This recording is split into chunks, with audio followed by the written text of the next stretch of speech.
Hello, it's Hunter here, and today I'm joined by a great piano teacher, Yolanda. So thank you for joining us, Yolanda. Thank you so very much for having me. Yeah, of course. I'm glad you agreed to share a little bit of your experience. And so, first question we got for you, we always ask, how did you get started in piano? When did you start? I started taking piano at the age of 6.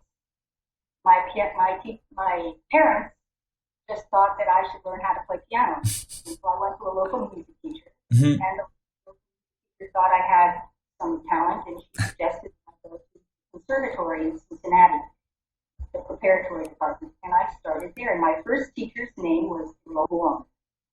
She was Hungarian, Ooh. and she's one of those teachers I was telling you about, Mhm. who was Bartok. He was a friend of Bartok. So a Wow. lot of my early training was with the microcosmos. Fantastic. No, I think that's awesome. And then also, where did your training and practicing progress from there? Because obviously you've done a lot of performances And yourself. I was in Cincinnati until the age of 19. I got my undergraduate degree from the University of Cincinnati, the College of Conservatory Music. Mhm. Then I went on to Yale University and I got two masters there. And then my final education was at the University of Southern California, Mhm. got my doctorate. And Wow. And then where have you been playing? I mean, because obviously I want to get into a little bit more details about your own playing experience. Do you want to just talk a little bit about that? sure, I played everywhere, essentially. I used to live in New York, and I played in Carnegie Hall and Alice Tully Hall. I did a number of recordings while I was in New York City with Albany Records and Opus One Records. It's cool. In those days, this is back in the 1980s and 90s, I was playing contemporary music, but at the time, they called that new music. So from Schoenberg on, that was considered avant-garde music. So stuff that's kind of like that kind of stuff. Okay. Really abrasive and loud. Wow. Okay. Now, and then also you're I doing. also played with a quartet of pianos when I Mhm. toured the United States, playing with the Hamburg Quartet of Piano. And that was like playing orchestral music divided among four different pianos. And we traveled all around the country playing small cities Cool. like, can't remember the name, but we called it Tuckamucka, New Mexico, but that wasn't its name. That's such an unusual Indian name that stuck with me. We played towns that were so small that they didn't have orchestras. So the only kind of orchestral introduction that these cities had was with this quartet of pianos. Oh. And we were Columbia artists at the time, and we had all kinds of wonderful venues.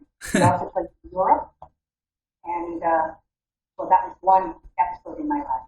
But when I was, I guess, in my early 20s, I befriended a pianist by the name of Philippe Entremont. I played in his music festival, and he asked me if I would play with his orchestra. And Cool. so for many years during the summers, I would play Mozart concerti with Philippe Entremont. He would travel around France. It was a wonderful time. I got to play Mozart concerti, and they were the best of all. Wow. No, I think that's awesome that you get to do what you love and you get to travel as well with it because it seems like you got to Yeah, see a lot, a lot of the world. And then, I have stories. I have great stories. mhm. Like, for example, if you don't mind me just chattering Yeah, on, go ahead. I was playing with the quartet of pianos, and we were in Vienna. And I've never seen this before, and I've never seen it since. We were waiting to go up, and they have union people who handle the piano. Nobody can touch the piano. And those really there was a guy, he had lederhosen on and leather thing strapped to his waist, and I saw him put a piano on his back. Wow. Like, put Just the piano on his back by and himself? took the stairs with the piano on his back. Wow. Amazing. Yes. That's extremely impressive. And then And I also wanted to ask you, Yolanda, about what you're doing right now with classically digital. Do you want to oh, explain that a little bit? Because I don't want to butcher it too bad. oh no, no, no.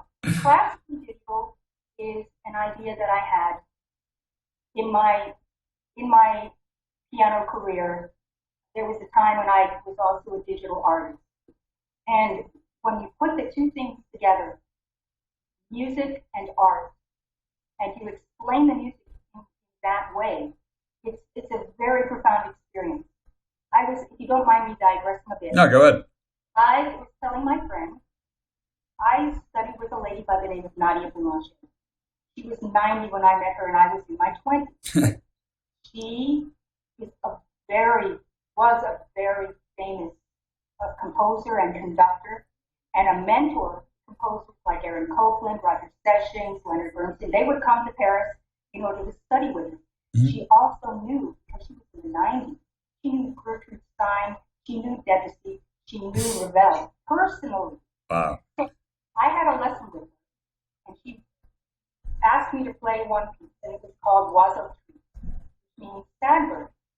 And so I played this.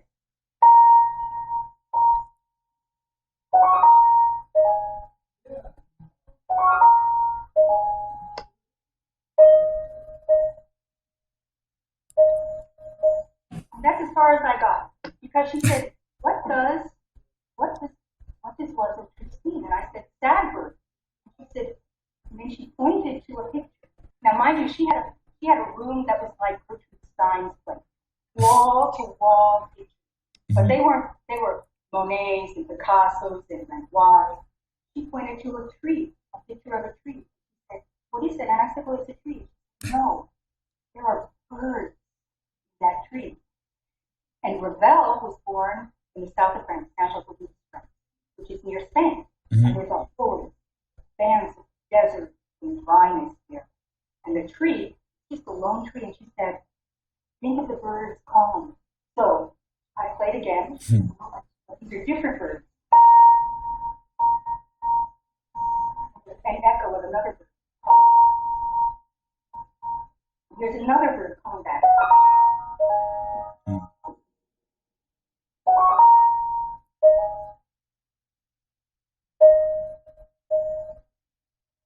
Different birds talking. Yeah.